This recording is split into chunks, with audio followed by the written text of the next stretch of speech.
Prendre la parole au cours d'une réunion est quelque chose qui devient très souvent compliqué lorsqu'on ne se sent pas forcément prêt pour réussir.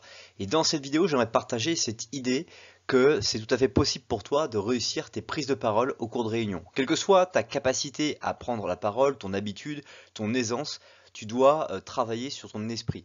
Qu'est-ce que tu penses être capable de faire et qu'est-ce que tu penses ne pas être capable de faire? Dans les deux cas, tu auras toujours raison et donc tu as tout intérêt à t'entraîner mentalement, à déjà t'imaginer avoir pris la parole en public. Lorsque tu vas commencer à avoir l'habitude de t'imaginer prendre des postures, discuter, échanger, peut-être même être inspiré par des personnes qui, selon toi, réussissent très bien à prendre la parole en public, bah, ça va faire une très grosse différence déjà sur ta capacité à pouvoir oser prendre la parole parce que c'est ce qui est le plus compliqué en général, c'est souvent de poser une question ou de prendre la parole sur un thème, une thématique par rapport à, on va dire, un ordre de présentation quelconque.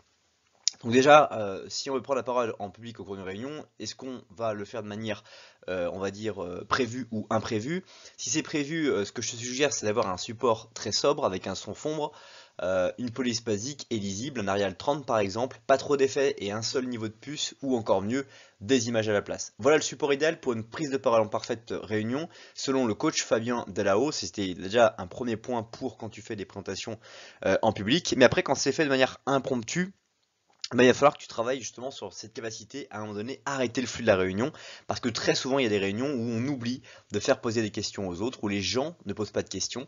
Alors c'est intéressant parce que vous allez pouvoir eh bien, partager très rapidement, très directement ce qui va se passer dans la réunion en prenant la parole au moment opportun, au moment où vous avez vraiment quelque chose à dire. Et c'est souvent cette résistance qu'il faut combattre sur le fait de est-ce que je vais être jugé ou pas sur cette question ou pas, qui va faire que vous allez prendre ou pas du tout la parole. Si tu veux aller plus loin, je t'invite à découvrir la vidéo qui s'affiche sous la flèche bleue ou à t'abonner à la chaîne sous la flèche rouge. À bientôt et merci pour avoir regardé la vidéo.